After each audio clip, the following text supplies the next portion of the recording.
Howdy, shipmates. It's Patrick again. Welcome back to the channel. For those of you new here, welcome to the channel. For the new ones, I'm Patrick Goodman, a freelance writer. Spent a lot of time playing Star Trek games, thus the name. Also writing for Star Trek Adventures, but today we are going to do something a little different. I sometimes vary the content just a little bit. This happens to be Star Trek Adventures adjacent. Today we are going to be reviewing the new role-playing game from the Yellow Hand called Redacted. It is written by Aaron Pollier and Al Spader, who should not be any strangers to any of you if you play Star Trek Adventures, because they're on almost every book. But let's get switched over here.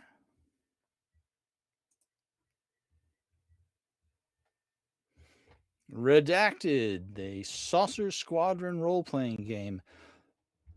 This is a companion piece to Aaron's tactical minis game, Saucer Squadron.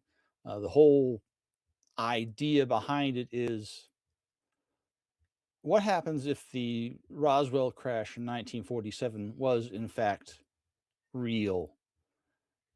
And many governments on Earth got hold of the technology, for better or for worse. There's a separate game called Saucer Squadron. As I said, I will include links to it. It can be purchased from the Yellow Hand by way of DriveThruRPG. But this, what we're concerned with right now, is the role-playing game. And I like its conceit. The conceit is, as I said, the 1947 Roswell crash was real. The U.S. reverse engineered. I'm going to come up with a whole new set of terminology before this is over, I'll bet you. They reverse engineered the technology, and the Greys, or as they're called here, the Reticulans, they prefer that, decided, we can't just let these this young race with brand new nuclear weapons have this technology alone. So they contact the Soviet Union, and an arms race in space ensues. But you got to keep it secret from the public. You can't let them know that the flying saucers are real. So what do? You make it look like you're making a movie about it. And that is how you get involved with Majestic 12. Quick comment. The design in this book is by the layout genius at Yellow Hand, Jay Soidelius. And Jay, I hope I said your name right. But he makes it look just like a set of files from the 1950s.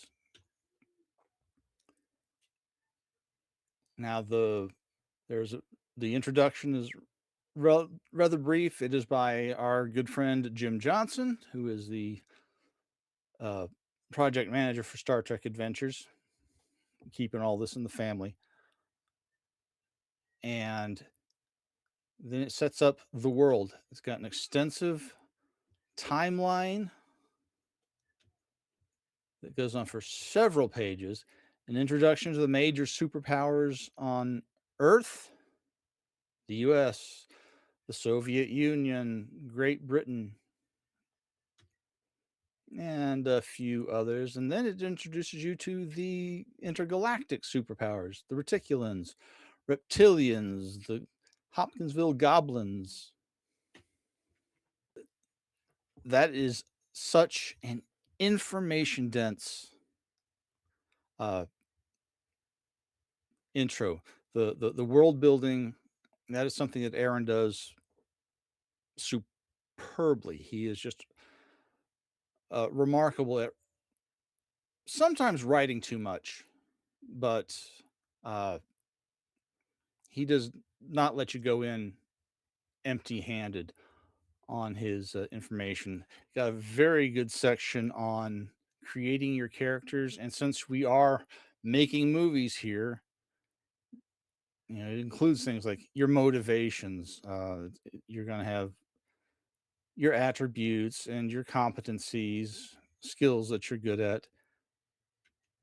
You got 14 different archetypes that you can choose from to start building your character. You got 4 different PC species. And then it goes on, figure out your competencies, your attributes, what languages you speak, what conspiracies you believe in.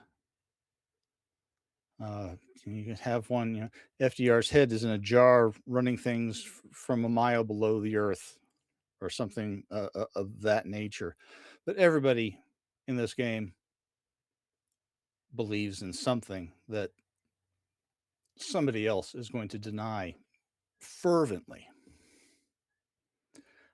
You choose your equipment and your props. It's a very, very comprehensive little section on packing it all in. Then you get, you choose your special effects and things of that nature. Then you find your adversaries, your vehicles.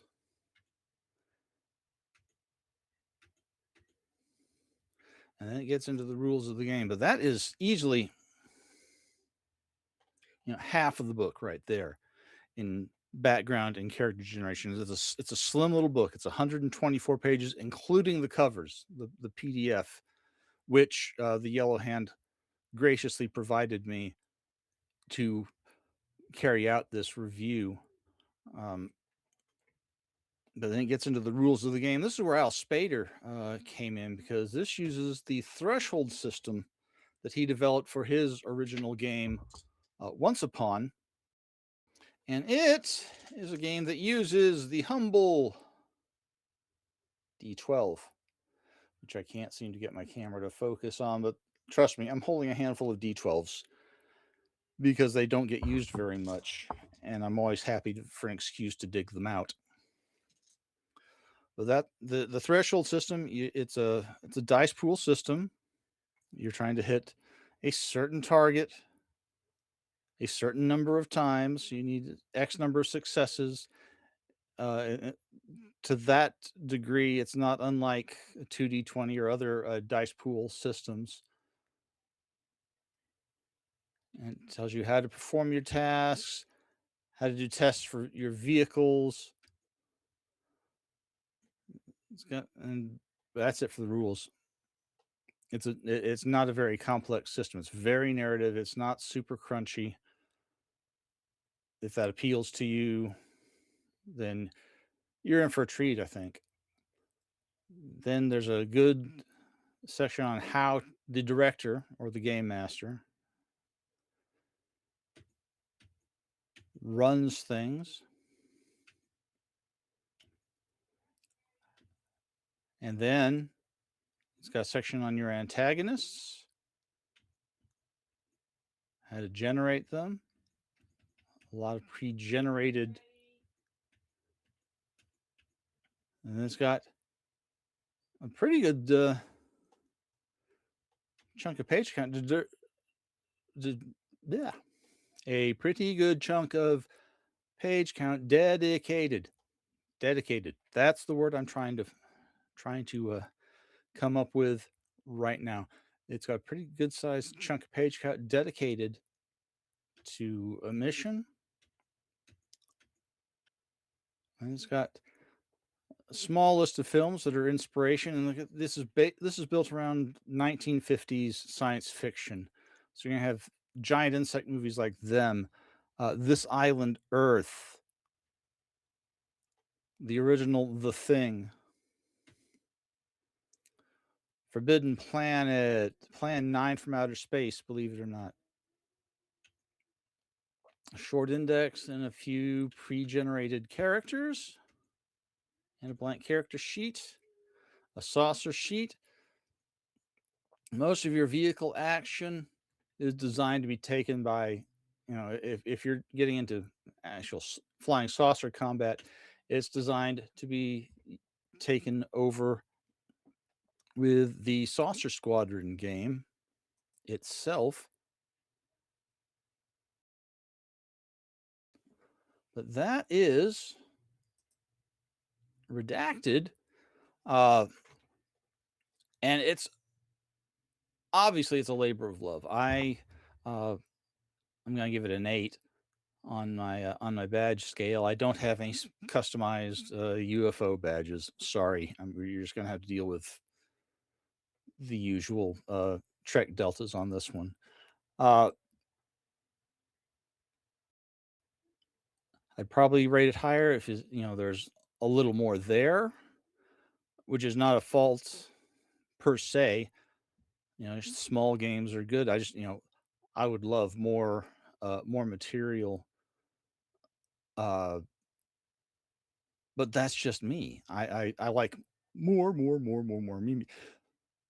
And I love the way it's structured in that this game is built on 1950s sci-fi movies, as you saw in the inspiration section, but more source books can be coming out at a later time to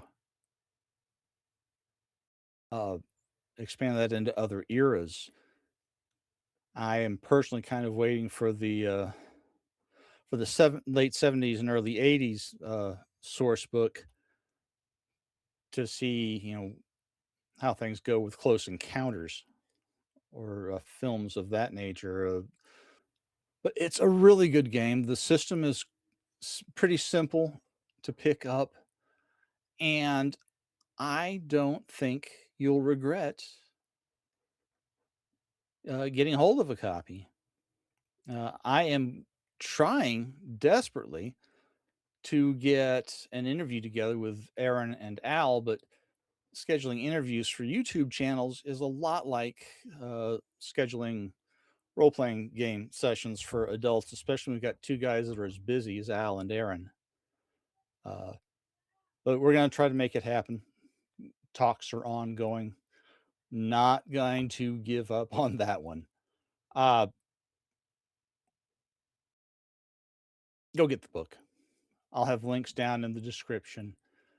In the meantime, if you're interested in helping support the channel, there are links to everything, my tip jars, my Patreon. Thanks to Lars and Robert, my perpetual commander level patrons, for keeping the Dr. Pepper flowing. I always appreciate that. Thank everybody. I appreciate all of you coming in. I didn't actually mention at the beginning like I usually do, although I'm sure I put the crawl down at the bottom of the screen. But if you enjoyed this video, give it a like, tell your friends about it, share the link. If you excuse me, if you haven't already, please go ahead and subscribe to the channel. It really helps. I'm up to like 417 subscribers. Unreal numbers for me. And with that, I'm going to get off of here for the time being. Thank you all for coming in. Thank you for staying to the end. Live long and prosper. And I will see you in the next one.